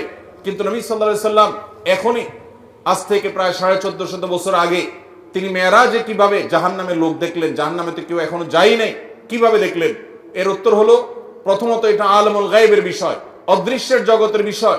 অদৃশ্যের জগতের এই রূপ সম্পর্কে আমরা আমাদের দৃশ্যমান জগতের সাথে যদি তুলনা করি, এটার সাথে যদি আমরা মিলিয়ে সেটাকে আমরা বোঝার চেষ্টা করি, সেটা ভুল হবে। দ্বিতীয় কথা হলো যে এটা হয়তো বা কোনো মক বা কোনো ডামি টাইপের ছিল, যে এরকম দৃশ্য হবে সেরকম একটা চিত্র নবী সাল্লাল্লাহু আলাইহি ওয়াসাল্লামের সামনে শুধুমাত্র উপস্থাপন করা হয়েছে, যেটার বাস্তবায়ন হবে অনেক পরে। বাকি এর প্রকৃত অবস্থা কি ছিল সেটা একমাত্র আল্লাহ তাআলা ভালো জানেন। যখন বিশুদ্ধ অসংখ্য বিশুদ্ধ হাদিসে বর্ণিত হয়, তখন ইমানদার হিসাবে সেটিকে আমাদের অস্বীকার করবার কোনো সুযোগ থাকে না, বরং সেটা সত্য, মহাসত্য। একজন ইমানদার সেটি বিশ্বাস করবে। বিধায় নবী সাল্লাল্লাহু আলাইহি ওয়াসাল্লামের মেরাজে জাহান্নামের এই সমস্ত দৃশ্য তিনি দেখেছেন। জান্নাতের একটা বিশেষ চিত্রের কথা তার এক হাদিসে উঠে এসেছে। জান্নাতে নবী করিম সাল্লাল্লাহু আলাইহি ওয়াসাল্লামকে আল্লাহ রাব্বুল আলামিন জিবরিলের মাধ্যমে জান্নাতের কিছু দৃশ্য দেখিয়েছেন। এর মধ্যে জান্নাতে মিশক আম্বরের মাটি, যে মাটির সবটুকুই মিশক আম্বর দিয়েই তৈরি, পুরো মাটিটাই মিশক আম্বরের মাটি, এটা আল্লাহ তাআলা তাকে দেখিয়েছেন। এবং দেখিয়েছেন আল্লাহ রাব্বুল আলামিন তাকে মণিমুক্তা দিয়ে তৈরি করা গম্বুজ। জান্নাতের আরো বহু জিনিস আল্লাহ তাআলা তাকে দেখিয়েছেন। এর মধ্যে একটা বিশেষ ঘটনা নবী আলাইহিস সালাম পরবর্তীতে বলেছেন বেলাল রাদিয়াল্লাহু তাআলা আনহুকে। তিনি বললেন, বেলাল, আমি জান্নাতে গিয়ে তোমার পায়ের আওয়াজ, তুমি জুতা পরে যখন হাঁটো কেমন আওয়াজ হয় আমি জানি। পরিচিত মানুষ যারা, একান্ত কাছের মানুষের পায়ের হাঁটার আওয়াজ কেমন হয় সেটা মুখস্থ হয়ে যায় মানুষের। নবী সাল্লাল্লাহু আলাইহি সাল্লাম বলেছেন, বেলাল, আমি জান্নাতে আমি দেখেছি যে আমার আগে আগে তুমি হাঁটছো এরকম মনে হচ্ছিল, এবং তোমার পায়ের জুতার আওয়াজ আমি শুনতে পেলাম। বেলাল, আমাকে বলো তুমি কি আমল করো? বেলাল রাদিয়াল্লাহু আনহু বললেন, হে আল্লাহর রাসূল, আমার তো এরকম বিশেষ কোনো আমল নাই, আপনি যা বাতান সেগুলাই তো। আমি খুব গুরুত্বের সাথে, বিশেষ গুরুত্বের সাথে স্পেশাল কোনো আমল করি সেরকম আহামরি এরকম কোনো বিশেষ আমল তো নাই। তবে একটা আমল আমার আছে, সেটা হলো, হে আল্লাহর রাসূল, দিন এবং রাত যখনই আমি অজু করি, অজু করার পর আমি 2 রাকাত নামাজ পড়ি, তাহিয়াতুল ওযু পড়ি। এটা আমি কখনো ছাড়ি না। নবী করিম সাল্লাল্লাহু আলাইহি ওয়াসাল্লামের আর বুঝতে বাকি ছিল না তার বিশেষ স্পেশাল আমল, যেটা হয়তো আমরা অনেকে আজকাল করি না। বিশেষ করে আমাদের সমাজ থেকে তাহিয়াতুল ওযুয়ে নামাজ বিলুপ্ত হয়ে গেছে, এই সুন্নাত আজ হারিয়ে গেছে। আমরা ওযু করার পর 2 রাকাত নামাজ পড়ার বেশিরভাগ মানুষ অভ্যস্ত না। তাহিয়াতুল ওযু তো পরের কথা, তাহিয়াতুল মসজিদও আমাদের সমাজ থেকে হারিয়ে গেছে। মানুষ মসজিদে চলে যায়, ধাপ করে বসে যায়, অথচ নবী সাল্লাল্লাহু আলাইহি ওয়াসাল্লাম বলেছেন, ইদা দাখালা আহাদুকুমুল মসজিদা, তোমাদের কেউ যদি মসজিদে প্রবেশ করে, ফালা ইয়াজলিস হাত্তা ইউসাল্লি রাকাতাইন, তাহলে সে মসজিদে ঢুকে যেন 2 রাকাত নামাজ পড়া ছাড়া না বসে। নবী করিম সাল্লাল্লাহু আলাইহি ওয়াসাল্লাম এত গুরুত্ব দিতেন। এক ব্যক্তি এসে বসে গেছে, তিনি তাকে বলেছেন, তুমি কি 2 রাকাত নামাজ পড়েছো? লোকটি বলেছে, না পড়ি নাই। নবীজি বলেছেন, কুম, দাঁড়াও, তুমি 2 রাকাত নামাজ পড়ো, তারপরে বসো। আল্লাহর ঘরের সম্মানার্থে গিয়ে বসতে হলে তুমি 2 রাকাত নামাজ পড়বে, তারপরে গিয়ে বসবে। এই তাহিয়াতুল মসজিদ আমাদের সমাজ থেকে হারিয়ে গেছে। আর তাহিয়াতুল ওযু, এটা তো আমরা অনেকে জানিও না, যে যতবার আপনি ওযু করবেন, ওযু করার পর কোনো কথাবার্তা অন্যান্য কাজকাম করার আগে, ওযু করার পর দ্রুততার সাথে আপনি কিবলামুখী হয়ে 2 রাকাত নামাজ পড়ে ফেলবেন। এটা ওযুর সম্মানে, এটাকে তাহিয়াতুল ওযু বলা হয়। বেলাল রাদিয়াল্লাহু তাআলা আনহুর এই আমলটির কারণে নবী সাল্লাল্লাহু আলাইহি ওয়াসাল্লাম তার পায়ের আওয়াজ জান্নাতে শুনতে পেয়েছেন। এই আমলটা আমরা শুরু করব তো ইনশাআল্লাহ। আল্লাহ আমাদেরকে আমল করার তৌফিক দান করুন। নবী করিম সাল্লাল্লাহু আলাইহি ওয়াসাল্লাম জান্নাতের এরকম আর অনেকগুলো দৃশ্য দেখতে পেয়েছেন। আমরা এরপরে জানবো যে নবী করিম সাল্লাল্লাহু আলাইহি ওয়াসাল্লাম মেরাজ শেষ করে, মেরাজের প্রাককালে, মেরাজের মধ্যে নবী সাল্লাল্লাহু আলাইহি ওয়াসাল্লামের জীবনের সবচেয়ে বড়, মেরাজের পুরো সফরের মধ্যে সবচেয়ে বড় ঘটনা কোনটা ঘটেছে? সবচেয়ে বড় ঘটনা ঘটেছে আল্লাহর পক্ষ থেকে সালাত বা নামাজের যে বিধান দিয়েছেন মেরাজে। এটা ছিল তার মেরাজের সবচাইতে ফোকাস পয়েন্ট, সবচাইতে গুরুত্বপূর্ণ ঘটনাবলীর অংশ। আল্লাহ রাব্বুল আলামিন নবী করিম সাল্লাল্লাহু আলাইহি ওয়াসাল্লাম যখন আল্লাহর কাছে গেলেন, আল্লাহর প্রশংসা ইত্যাদি নিবেদন করলেন, আল্লাহর কুদরত অবলোকন করলেন, আল্লাহর শুকরিয়া আদায় করলেন। তিনি যখন ফিরে আসছেন আল্লাহর অনুমতি নিয়ে, তখন আল্লাহ রাব্বুল আলামিন নবী করিম সাল্লাল্লাহু আলাইহি ওয়াসাল্লামকে 50 ওয়াক্ত নামাজ দিলেন, যে যাও তোমার উম্মতের জন্য 50 ওয়াক্ত নামাজ দেয়া হলো। প্রতিদিন রাত দিন 24 ঘন্টার ভিতরে 50 বার তারা নামাজ পড়বে, এটা ফরজ করে দেওয়া হলো, তুমি এটা নিয়ে যাও। নবী আলাইহিস সালাম এটা নিয়ে আসছিলেন। প্রতিমধ্যে তার সাথে ষষ্ঠ আকাশে মুসা আলাইহিস সালামের সাথে সাক্ষাৎ। মুসা আলাইহিস সালাম বললেন যে আমি বনী ইসরাইলের নবী হিসাবে, তাদের দায়িত্বশীল হিসাবে আমার অভিজ্ঞতার আলোকে বলছি, তোমার উম্মত দিন এবং রাত 24 ঘন্টার মধ্যে অন্যান্য কাজকাম সব করে এর ফাঁকে আবার 50 বার নামাজ এটা তারা পড়তে পারবে না, এটা তাদের জন্য কষ্টকর হয়ে যাবে। অতএব তুমি আল্লাহর কাছে গিয়ে এই নামাজ একটু কমায় আনো। নবী সাল্লাল্লাহু আলাইহি ওয়াসাল্লাম আল্লাহর কাছে গেলেন, যা বললেন, আল্লাহ আমার উম্মতের জন্য এটা অনেক কষ্ট হয়ে যাবে, আপনি একটু কমায় দেন। আল্লাহ তাআলা তাকে 5 ওয়াক্ত কমায় 45 ওয়াক্ত দিলেন। এরপরে আবার আসলেন, মুসা আলাইহিস সালামের সাথে সাক্ষাৎ, তিনি আবারও বললেন একই কথা, আবারও নবীজি ফিরে গেলেন, আল্লাহ তাআলা আরো 5 ওয়াক্ত কমায় দিলেন। এভাবে কমাইতে কমাইতে 9 বার আসা যাওয়া হলো এবং 5 9 45 ওয়াক্ত নামাজ কমানো হলো, থেকে গেল 5 ওয়াক্ত। এরপরে নবী সাল্লাল্লাহু আলাইহি সাল্লাম মুসা আলাইহিস সালামের কাছে এসে বলল যে আমি আর আল্লাহর কাছে কমানোর জন্য যেতে পারবো না, আমি বিব্রত বোধ করছি, ইতস্তত বোধ করছি যে একটা বিষয় কতবার কমাবো। আর 5 ওয়াক্ত আল্লাহ তাআলা নির্ধারণ করে আমাদের প্রিয় নবী সাল্লাল্লাহু আলাইহি সাল্লামকে বলে দিয়েছেন, যাও মুহাম্মদ তোমার উম্মতকে জানিয়ে দাও, তারা যদি 5 ওয়াক্ত নামাজকে ঠিকঠাক মতো সময় মতো হক আদায় করে সুন্দর করে আদায় করে, তো আল্লাহ রাব্বুল আলামিন তাদেরকে 50 ওয়াক্ত পড়লে যে পরিমাণ তারা সওয়াব পেত, আল্লাহ বলেছেন যে সেই পরিমাণ সওয়াব তাদেরকে আমি 5 ওয়াক্তের মাধ্যমে দেব। 5 ওয়াক্ত নামাজকে হক আদায় করে করবো তো ইনশাআল্লাহ। ওয়াক্ত মতে ইহতিমামের সাথে, ধীরস্থিরতার সাথে, সৌন্দর্যের সাথে, মনোযোগের সাথে, আল্লাহ স্মরণ সাথে নিয়ে আল্লাহ রাব্বুল আলামিনকে স্মরণ করবার জন্য আকিমিস সালাতা লিযিকরি, আমরা মহব্বতের সাথে, খুশুখুজুর সাথে মৃত্যুর আগ পর্যন্ত 5 ওয়াক্ত নামাজকে আঁকড়ে ধরবো তো ইনশাআল্লাহ। ভাইরা আমার, নবী করিম সাল্লাল্লাহু আলাইহি সাল্লামকে আল্লাহ রাব্বুল আলামিন মেরাজে ডেকে নিয়ে একান্ত কাছে নিয়ে এই 5 ওয়াক্ত নামাজ দিলেন। এই নামাজ যার যত বেশি সুন্দর হবে, সে আল্লাহর তত বড় ওলি, সে আল্লাহর তত বড় নেককার। যার নামাজ যত তাড়াহুড়ো হবে, যার নামাজে যত অবহেলা হবে, যার নামাজে যত মনোযোগ কম থাকবে, যার নামাজ সালাত যত অসুন্দর হবে, এই ব্যক্তির সাথে আল্লাহর সম্পর্ক তত দুর্বল প্রমাণ হবে। অতএব ভাইরা আমার, মুরব্বীরা আমার, আল্লাহর ওয়াস্তে চ্যালেঞ্জ হিসেবে নিতে হবে, আমরা জীবনে আমাদের জীবন যাবে, আমার প্রাণ যাবে, আমার নামাজ কখনো ছুটতে পারে।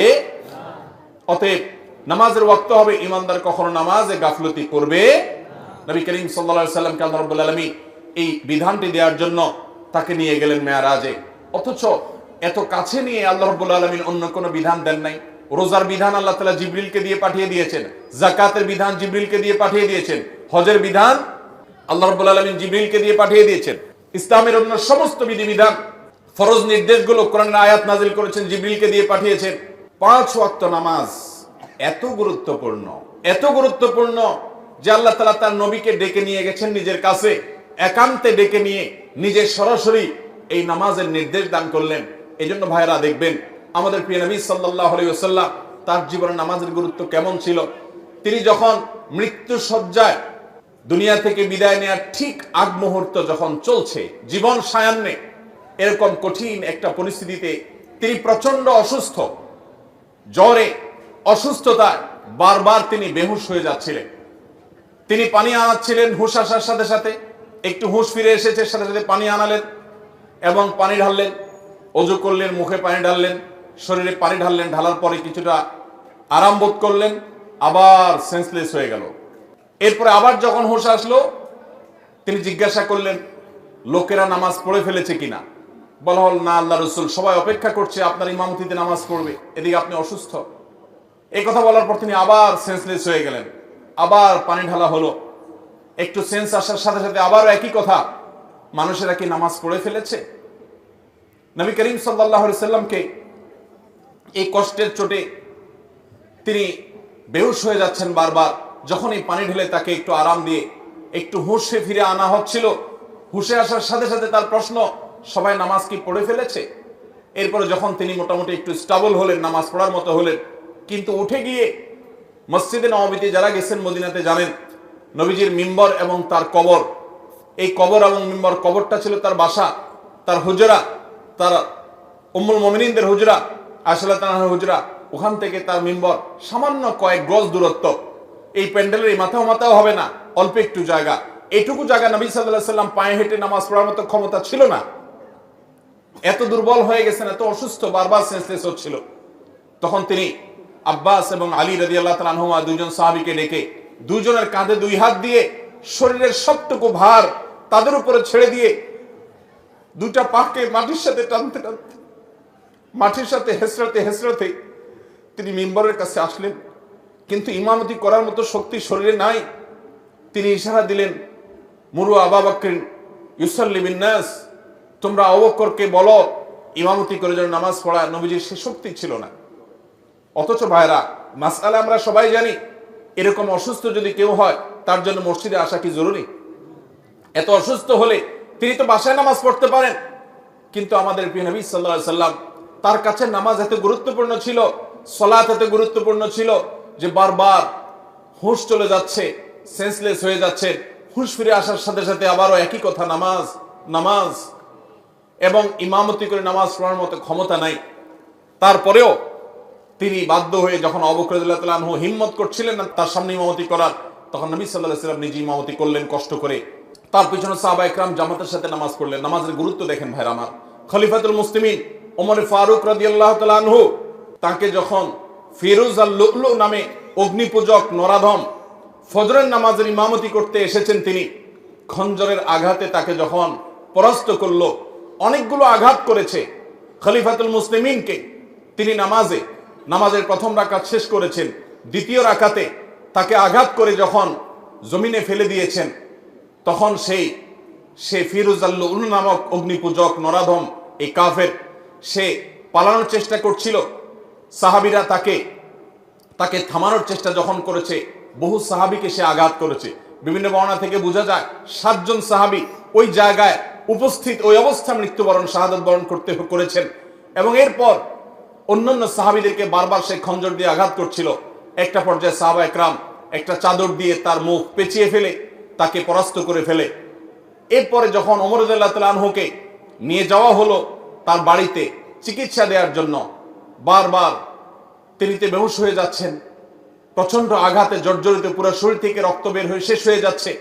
যখনই একটু তার সেন্স আসছে, তিনি তার পরিবারের লোকদেরকে বলতে লাগলেন, পানি নিয়ে আসো। সবাই গ্লাসে করে বা কোনো বাটিতে করে পানি নিয়ে আসতে লাগলো, এমন ভাবে সবাই মনে করেছে উনি পানি পান করবে। তিনি বলেন, না, পানি পান করার পানি তো না, ওযুর পানি নিয়ে আসো, কারণ আমার নামাজ তো বাকি আছে।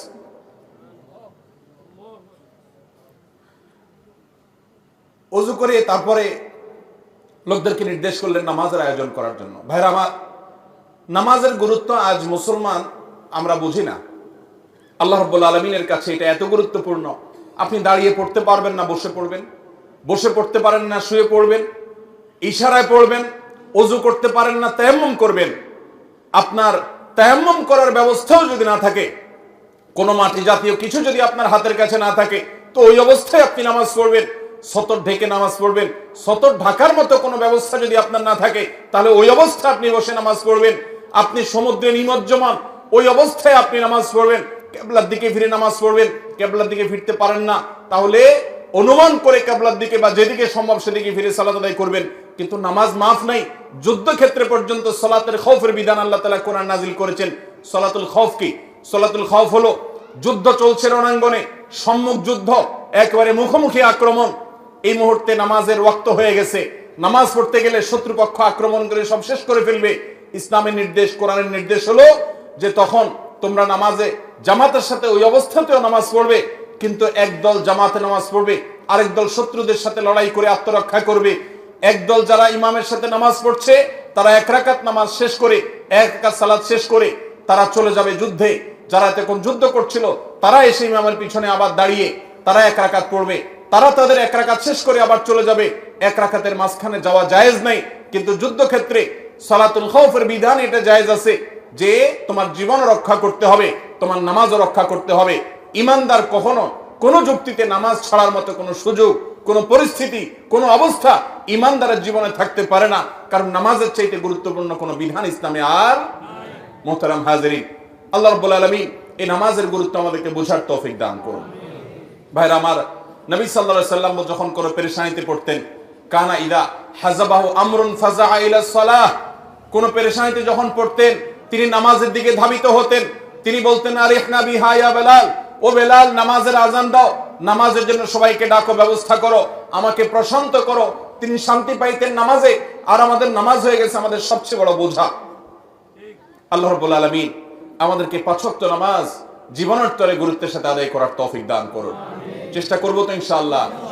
আমরা যখন দীর্ঘ সময় নিয়ে সিজদা করব, দীর্ঘ সময় নিয়ে আমাদের রবকে আমরা রুকু করব, দীর্ঘ সময় নিয়ে দাঁড়িয়ে যখন আমরা আল্লাহর প্রশংসা জ্ঞাপন করব, ভাইরা আমার, আল্লাহর জমিনের সবচেয়ে তৃপ্তিদায়ক মুহূর্তের দেখা আমরা পাবো। আপনি যখন তাহাজ্জুদে ভোর রাতে সবাই যখন ঘুমিয়ে থাকে, তখন উঠে যখন ওযু করে আপনি আল্লাহর দরবারে দাঁড়িয়ে যাবেন এবং লম্বা সময় নিয়ে আলহামদুলিল্লাহি রাব্বিল আলামিন পড়বেন, আর রহমানির রহিম, আমার রবের পরিচয় আপনি যখন দিবেন, আপনি যখন আল্লাহর সাথে কথা বলবেন। সালাতকে সহিহ মুসলিমের হাদিসে নবী সাল্লাল্লাহু আলাইহি সাল্লাম বলেছেন, বান্দা যখন নামাজ পড়ে ফাইন্নাহু ইউনাজি রাব্বাহু, তখন সে শুধু নামাজ পড়ে না, সে তার রবের সাথে কথোপকথন করে। অতএব 5 ওয়াক্ত নামাজের গুরুত্ব দেব তো ইনশাআল্লাহ। মেরাজের সবচেয়ে বড় তোহফা, সবচেয়ে বড় হাদিয়া, সবচেয়ে বড় উপঢৌকন কোন আল্লাহর তরফ থেকে আমাদের জন্য 5 ওয়াক্ত নামাজ। ভাইরা আমার, যেটাকে আপনি বোঝা মনে করছেন, আল্লাহর কসম, সেটা হলো আল্লাহর সাথে কানেক্টেড হওয়ার মাধ্যম। যেটাকে আপনি বোঝা মনে করছেন, এটা হলো আরশ আজিমের মালিকের সাথে সংযুক্ত হওয়ার, পরিচিত হওয়ার, কথাবার্তা বলার মাধ্যম। এটা অনেক বড় সুযোগ, এটা বোঝা নয়, এটা অনেক বড় নেয়ামত, এটা অনেক বড় সুযোগ। আল্লাহ আমাদেরকে বুঝার তৌফিক দান করুন। আমিন। মুহতারাম হাজরিন, নবী করিম সাল্লাল্লাহু আলাইহি সাল্লামকে আল্লাহ রাব্বুল আলামিন মেরাজের এই সকল দৃশ্য দেখবার সুযোগ করে দিয়েছেন। তিনি যখন দুনিয়াতে আসছেন, মেরাজ শেষ করে, সফর শেষ করে যখন ফিরে আসলেন, যথারীতি তার মেরাজের এই ঘটনা শোনার পর মক্কার মুশরিকদের অনেকে হাসাহাসি করতে লাগলো যে মুহাম্মদ এতদিন যা বলেছে আখিরাত হবে, এটা হবে, সেটা হবে, এবং আল্লাহর ভয় আমাদেরকে দেখিয়েছে, এখন সে তো একেবারে অদৃশ্যের এমন এমন সব তথ্য দিচ্ছে, এগুলো অবৈজ্ঞানিক, এগুলো অযৌক্তিক। তারা রীতিমতো অস্বীকার করতে লাগলো এবং হাসাহাসি করতে লাগলো। আবু বকর সিদ্দিক রাদিয়াল্লাহু তাআলা আনহু, পুরুষদের মধ্যে যিনি সর্বপ্রথম ইসলাম গ্রহণ করেছেন, ইসলামের প্রথম খলিফা, প্রিয় নবী সাল্লাল্লাহু আলাইহি সাল্লামের সবচেয়ে কাছের মানুষ, সবচেয়ে আপন মানুষ, আবু বকর রাদিয়াল্লাহু তাআলাকে জিজ্ঞাসা করলো একজন, এই সম্পর্কে তোমার বক্তব্য কি? নবী করিম সাল্লাল্লাহু আলাইহি সাল্লাম যখন ফজরের পরে এই ঘটনার বিবরণ দিলেন, তখন আবু বকর সিদ্দিক রাদিয়াল্লাহু তাআলা আনহু এক বাক্যে সবার আগে বললেন, আল্লাহর নবীর মুখ থেকে যেহেতু এই বিবরণ আমি শুনেছি, আমি নিশ্চিতভাবে, শতভাগ নিশ্চিতভাবে আমি জানি এটি ঘটেছে, এবং এই ঘটনার ব্যাপারে আমার চুল পরিমাণ কোনো সন্দেহ নাই। এই সাক্ষ্য দেওয়ার সাথে সাথে আল্লাহর হাবিব সাল্লাল্লাহু আলাইহি সাল্লামের তরফ থেকে এতদিন যাকে মানুষ আবু বকর জানতো, নবীজির পক্ষ থেকে নতুন উপাধি তিনি পেলেন। তাকে বলা হলো তিনি সিদ্দিক, সত্যবাদী, সত্যায়নকারী, সত্যকে সত্য বলে স্বীকারকারী এবং অকপটে স্বীকারকারী। সবার আগে যিনি নবীর নবুয়তকে পুরুষদের মধ্যে স্বীকার করে নিয়েছেন, সবার আগে যিনি নবীর মেরাজের এই অলৌকিকত্বকে স্বীকার করেছেন, বিশ্বাস করেছেন, ঈমান এনেছেন, আল্লাহ রাব্বুল আলামিন তাকে সিদ্দিকের এই উপাধি পাওয়ার তৌফিক দিয়েছেন। তিনি মহাসত্যবাদী, সত্যকে সত্যায়নকারী হিসেবে তিনি সার্টিফিকেট পেয়েছেন। ইতিহাস তাকে আবু বকর সিদ্দিক বলে জানে, কিন্তু সিদ্দিক এই উপাধি পেয়েছেন তিনি এই মেরাজের ঘটনাকে কেন্দ্র করে। অথচ অনেক দুর্বল ইমানের মুসলমান, অনেকে মুরতাদ হয়ে গেছে এই ঘটনা শুনে। অনেক কাফেররা হাসাহাসি করতে লাগলো। কিছু মুশরিকরা নবী নেয়ার জন্য প্রস্তুত হয়ে গেল। আচ্ছা মুহাম্মদ, তুমি নাকি রাতে মসজিদুল আকসা ঘুরে এসেছো, আচ্ছা বলো দেখি মসজিদুল আকসার স্ট্রাকচার সম্পর্কে তোমাকে কিছু প্রশ্ন করি। তারা অনেকগুলো প্রশ্ন করলো। নবী করিম সাল্লাল্লাহু আলাইহি সাল্লাম মসজিদে আকসায় গেছেন রাতে গিয়ে আবার ফিরে এসেছেন। পুরো স্ট্রাকচার তো দেখা সম্ভব নয়। আল্লাহ তাআলা তার নবীর সত্যতা প্রমাণের জন্য মুজিজা হিসাবে তার সামনে সে চিত্র ধরে রেখেছেন। তিনি একটা একটা করে প্রশ্ন উত্তর দিলেন। অনেক মুশরিকরা তার এই অলৌকিকত্ব দেখার পর যখন বাস্তবতার সাথে মিলে গেল, তখন তার প্রতি নতুন করে ঈমান এনেছে সাল্লাল্লাহু আলাইহি মুহতারাম হাজরিন। এভাবে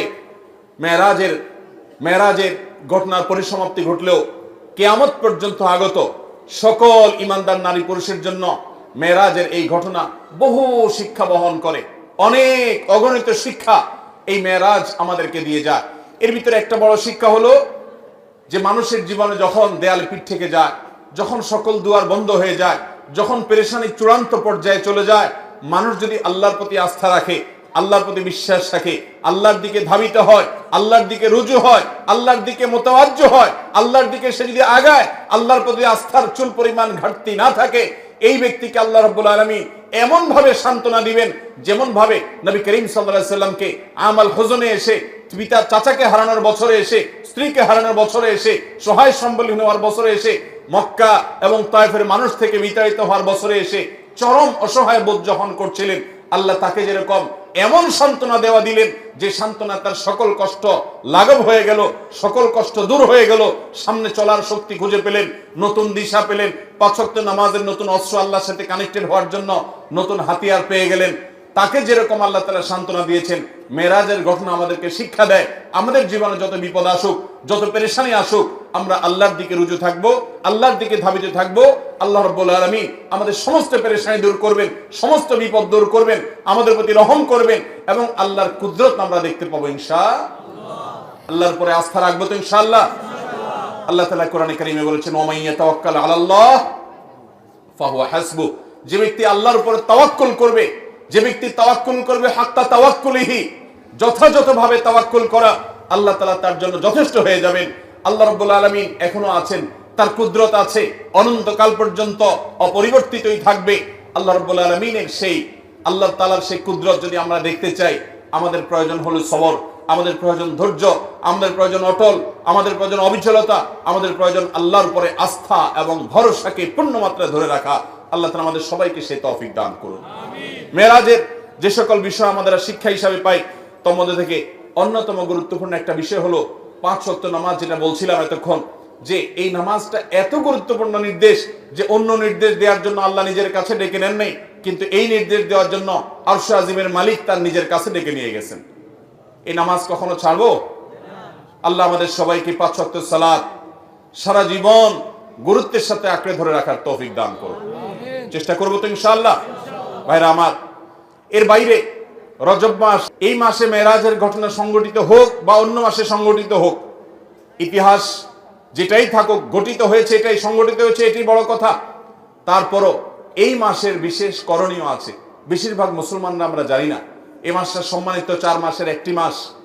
আল্লাহ রাব্বুল আলামিন এই মাসকে সম্মান দিয়েছেন। সম্মানিত 4 মাসের বাকি 3 মাস কোনটা? বাকি 3টা ধারাবাহিক মাস, সালাতুল মুতাওয়ালিয়াত, 3টা ধারাবাহিক মাস। তার প্রথমটি হলো জিলকদ, এরপরটা হলো জিলহজ, এরপরটা হলো মুহররম। জিলকদ, জিলহজ, মুহররম 3টা ধারাবাহিক মাস। আর রজব ও মুদর আল্লাযী বাইনা জুমাদা ওয়া শাবান, আর রজব মাস যেটা এখন আমরা পার করছি, বাংলাদেশের বেশিরভাগ মুসলমানরা রজব মাস 2, 4, 5 দিন, 10 দিন, 20 দিন, এমনকি গোটা মাস শেষ হয়ে যায়, জানেও না যে আগের মাস জুমাদা সানিয়া মাসের সাথে এই মাসের একটা পার্থক্য আছে। আগের মাসটা সাধারণ জেনারেল মাস, কিন্তু এটা সম্মানিত মাস। কোরআন যাকে বিশেষ মর্যাদাপূর্ণ মাস ঘোষণা করে দিয়েছে, আমরা অনেকে জানিও না রজব মাস কখন আসে, কখন যায়, এই মাসের কি মর্যাদা আছে আমরা জানি না। আল্লাহ তাআলা কোরআনে কারীমে সূরা তাওবায় বলেছেন, এই মাস যখন শুরু হয়, ফালা তাজলিমু ফিহিন্না আনফুসাকুম, অন্য সময় পাপাচার তো করা যাবেই না। সম্মানিত মাসের সম্মান রক্ষার্থে যে কোনো পাপ, অপরাধের কাজ, গুনাহের কাজ থেকে বাঁচার জন্য একটু বিশেষভাবে চেষ্টা করতে হবে। এই রজব মাসে যে কোনো পাপ করতে গিয়ে যদি আপনার বুক একবারও আপনার ভেতর থেকে যদি আপনাকে বাধা দেয়, তাহলে বুঝতে হবে আপনি এই মাসের সম্মান অন্তত জেনেছেন, অনুধাবন করেছেন। এই ধারণাই আমাদের সমাজ থেকে বিলুপ্ত হয়ে গেছে। আল্লাহ তাআলা আমাদেরকে সম্মানিত মাসের সম্মান রক্ষা করার তৌফিক দান করুন। ভাইরা আমার, এর বাইরে সম্মানিত মাসে যুদ্ধ বিগ্রহ করাকে আল্লাহ তাআলা নিষেধ করে দিয়েছেন। আমরা ঝগড়াঝাটি থেকে বেঁচে থাকার চেষ্টা করব। এই ছাড়া এই মাসে অন্যান্য রুটিন যে 5 ওয়াক্ত নামাজ ইত্যাদি আছে, অন্য সময়ের চাইতে এই মাসের বিশেষ গুরুত্বের সাথে করবে। এর বাইরে শবে মেরাজের আমল বলতে কোনো কিছু আছে কিনা, এটা একটা বড় প্রশ্ন। আমরা যখনই রজব মাস শুরু হয়, তখনই আমরা জিজ্ঞাসা করতে থাকি আলেমদের কাছ থেকে যে শবে মেরাজের নামাজ কিভাবে পড়ব, এই শবে মেরাজের আমলটা কি। শবে মেরাজ উপলক্ষে সারা রাত জেগে ইবাদত করা এবং শবে মেরাজ উপলক্ষে 26তম দিন পার হয়ে 27তম রাত যখন শুরু হয়, তখন সাহরি খেয়ে 27 রজবে রোজা রাখা, এটা আমাদের সমাজে বহুল প্রচলিত। অথচ ভাইরা আমার, যেটা আমরা শুরুতে বলেছি, রজব মাসের 27 তারিখে নবী সাল্লাল্লাহু আলাইহি ওয়াসাল্লামের মেরাজ হয়েছে, এমনটি নিশ্চিত কোনো বিষয় নয়। নবীজির মেরাজ হয়েছে, সেটা মহাসত্য, সেটা চরম সত্য। সেটা কি রজবে হয়েছে, না জুমাদাল, নাকি সেটা রবিউল আউয়ালে হয়েছে, নাকি রমাদানে হয়েছে, নাকি শাওয়ালে হয়েছে, 15-16টি মত আছে ইতিহাসবিদদের। যদি ধরেও নেই আমরা রজবের এই 27 তারিখেই হয়েছে, যেমন কোন কোন ইমামগণ বলেছেন, সে আলোকে যদি আমরা ধরেও নেই, তারপর আমরা বলবো নবী সাল্লাল্লাহু আলাইহি সাল্লামের মেরাজ হয়েছে হিজরতের আগে। এরপর নবী সাল্লাল্লাহু আলাইহি সাল্লাম প্রায় 11 বছর বেঁচে ছিলেন। এই পুরো সময় জুড়ে কখনো তিনি মেরাজ দিবস, মেরাজ রজনী উদযাপন এটা তিনি কখনো করেছেন বলে কোনো জাল বা জয়ীফ হাদিসে পর্যন্ত বর্ণিত হয়নি। বিধায় মেরাজের এই ঘটনার পুনরাবৃত্তি বা এই ইতিহাস, ওই তারিখটা পুনরাবৃত্তিকে আপনার কেন্দ্র করে প্রতি বছর একটা বিশেষ দিনকে শবে মেরাজ উদযাপন করা, রাতভর বিশেষভাবে ইবাদত করা, দিনভর বিশেষ গুরুত্ব দিয়ে রোজা রাখার কথা বিশুদ্ধ কোনো হাদিস দ্বারা প্রমাণিত নয়। আমরা শুধুমাত্র মেরাজের বিষয় থেকে শিক্ষা গ্রহণ করব, মেরাজ থেকে আনিত নামাজটা আমরা আদায় করব। এর বাইরে এই তারিখকে কেন্দ্র করে রাতভর ইবাদত আপনি অন্য সময় করতে চাইলে এই মাসেও করেন, এই রাতেও করেন, অন্য সময় নফল নামাজ পড়েন, আপনি এই দিনে নফল নামাজ পড়ার নিষেধ নেই। কিন্তু মেরাজকে কেন্দ্র করে কোনো নামাজ, মেরাজকে কেন্দ্র করে কোনো রোজা, এটা কোনো বিশুদ্ধ হাদিস দ্বারা বর্ণিত হয় নাই। অনেকে এই রজব মাসে বিশেষ উমরা করেন, যেটাকে উমরায়ে রজবিয়া বলে। এটা বিশেষ ফজিলতের কথা মানুষ নিজেরা অনেকে বানিয়ে নিয়েছে, অথচ এটিও কোনো বিশুদ্ধ হাদিস দ্বারা বর্ণিত হয়নি। অনেকে 27 রজবে সলাতুল রাগায়েব নামে বিশেষ প্রক্রিয়া, বিশেষ নামাজ পড়ে, এটাও কোনো হাদিস দ্বারা বর্ণিত হয় নাই। আল্লাহ কোরআনে বলেছেন, মা আতাকুমুর রাসূলু ফাখুযু ওয়া মা নাহাকুম আনহু ফান্তাহু, তোমাদেরকে রাসূল যা দিয়েছেন সেটা আঁকড়ে ধরো, যা নিষেধ করেছেন সেটা থেকে তোমরা বেঁচে থাকো। মন গড়া কোনো আমল করলে সওয়াব তো হবেই না, উল্টা বরং গুনাহ হবে। আমাদের সমাজে অনেক মানুষ আছেন যারা আজকাল এই সমস্ত কথা শুনলে বলেন যে এটা নাই সেটা নাই, কিছু লোক বাইরে হয়েছে, এটা নাই সেটা নাই শুধু বলে। ভাইরা বাবারা আমার, কোরআন এবং হাদিসে যদি থাকে আপনি 100 বার আমল করেন, আপনি একটু দেখেন, একটু যাচাই করেন, একটু চেক করেন। কোরআন হাদিস অনুবাদ হয়ে গেছে, কোনো বই পুস্তক নয়, হয় কোরআনে, আল্লাহর নবী করিম সাল্লাল্লাহু আলাইহি ওয়াসাল্লামের কোনো হাদিসে। ইসলাম ফাউন্ডেশন প্রায় সবগুলো বইয়ের অনুবাদ করেছে, বড় বড় প্রসিদ্ধ হাদিস গ্রন্থগুলো।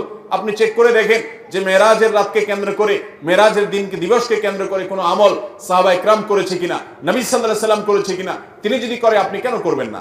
আর যদি তিনি না করেন তো মনে রাখবেন, দেখতে মনে হয় নামাজ ভালো জিনিসই তো, আবার এখানে বাধা কেন? অনেকে বলেও যে রাত্রে মানুষ নামাজ পড়বে, চুরি তো করবে না, গান তো শুনবে না, তাহলে কিছু হুজুররা বাধা কেন দেয়? ভাইরা আমার, নামাজ আপনি পড়েন, এটাতে কোনো সমস্যা নেই, কিন্তু এই রাতে কোরআন হাদিসের নির্দেশ, ইসলামের নির্দেশ মনে করে যদি কোনো কাজ করেন, অথচ ইসলাম আপনাকে নির্দেশ করে নাই, তাহলে সেটা হলো মন গড়া আমল। মন গড়া আমলকে বলা হয় বিদআত, আর বিদআত হলো গোমরাহি, ভ্রষ্টতা। ওয়া কুল্লু দালালাতিন ফিন্নার, আর নবীজি বলেছেন সকল ভ্রষ্টতার ঠিকানা কোথায়? জাহান্নাম। আমরা যখন খেতে চাষ করি, চাষ করলে শুধুমাত্র যখন আপনি ধানের গাছ লাগান, শুধু ধান গাছ হয় না সাথে আগাছাও হয়? আগাছা দেখতে ধানের মতো না? আমরা কি সে আগাছাগুলো রেখে দেই নাকি আস্তে আস্তে তুলে ফেলে দেই? যদি কেউ মনে করে আরে ধান গাছ তো অল্প একটু জায়গাতে আছে, আগাছার জায়গায় হয়েছে, সমস্যা কি? এই বেচারাকে তুলে কেন মেরে ফেলতে হবে? থাকুক না, ধান গাছও থাকুক, ওইটাও থাকুক, তাহলে ধানের ফসলের ফলন ভালো হবে। আপনার ঈমান এবং আমলের ফলন যদি ভালো হতে হয়, তাহলে বিদআত এবং মন গড়া আমল এগুলো থেকে নিজেকে সরাতে হবে। আপনি এমনি নিজে থেকে নফল আমল করেন, সেটা ভিন্ন কথা, কিন্তু বিশেষ কোন দিবসে কোরআন হাদিসে আছে বা ইসলামের নির্দেশ মনে করে, বিশেষ ফজিলত মনে করে যখন করবেন, তখন সেটা বিদআতে পর্যবসিত হবে। অতএব মেরাজ এটাকে উদযাপন নয়, আসুন মেরাজকে উপলব্ধি করার চেষ্টা করি। মেরাজকে ঘটা করে পালন করা নয়, বরং মেরাজের শিক্ষাগুলো দিয়ে আমাদের জীবনকে আমরা সাজাবার চেষ্টা করি। চেষ্টা করবো তো ইনশাআল্লাহ। আল্লাহ রাব্বুল আলামিন আমাদের সবাইকে মেরাজের এই গুরুত্ব বুঝার তৌফিক দান করুন। এই মেরাজের অন্যতম বড় শিক্ষা হলো আমাদের প্রিয় নবী সাল্লাল্লাহু আলাইহি সাল্লামের মর্যাদা কত বেশি। এই মেরাজ থেকে আমরা উপলব্ধি করার সুযোগ পাই, কারণ তিনি তার হাবিবকে ডেকে নিয়ে গেছেন এবং অন্য নবীদের সাথে সাক্ষাৎ করিয়েছেন, নবী এবং রাসূলদের ইমামতি করিয়েছেন। এতগুলো বিষয় দিয়ে আল্লাহ তাআলা প্রমাণ করেছেন তার হাবিবের মর্যাদা কত বেশি। সেই সাথে মসজিদে আকসা এবং বাইতুল মাকদিসের যে মর্যাদা অনেক বেশি, সেটাও কিন্তু এই মেরাজের ঘটনা থেকে বোঝা যায় যে আল্লাহর হাবিবকে আল্লাহ তাআলা সেখানে প্রথমে নিয়ে গেছেন এবং বলেছেন কোরআনে যে তার চতুর্পাশে আল্লাহ তাআলা বারাকা দিয়েছেন। অতএব আমরা মেরাজের এই সকল শিক্ষাগুলো আমরা অর্জন করার চেষ্টা করব তো ইনশাআল্লাহ। এই শিক্ষাগুলো ধারণ করব তো আমরা ইনশাআল্লাহ। আল্লাহ আমাদেরকে তৌফিক দান করুন। মোহতারাম হাজরিন, মসজিদে আকসায় যদি কেউ 1 রাকাত সালাত আদায় করে, বিভিন্ন রকম বর্ণনা আছে, কোন কোন বর্ণনা আছে আল্লাহ রাব্বুল আলামিন তাকে 500 রাকাত নামাজের সওয়াব দান করবেন। বহু নবী রাসূলগণ যে মসজিদের ইমাম ছিলেন, মুয়াজ্জিন ছিলেন, মুক্তাদি ছিলেন, সেই মসজিদে আল্লাহ রাব্বুল আলামিন জীবন আর মৃত্যুর আগে আমাদেরকে একবার হলেও যাওয়ার তৌফিক দান করুন। অভিশপ্ত ইহুদিদের হাত থেকে দখল মুক্ত করে এই মসজিদকে মুসলমানদের অধীনে এনে মুসলমানদেরকে গোটা পৃথিবী থেকে যাওয়ার তৌফিক আল্লাহ তাআলা দান করুন। সবার চেষ্টা করবো তো ইনশাআল্লাহ।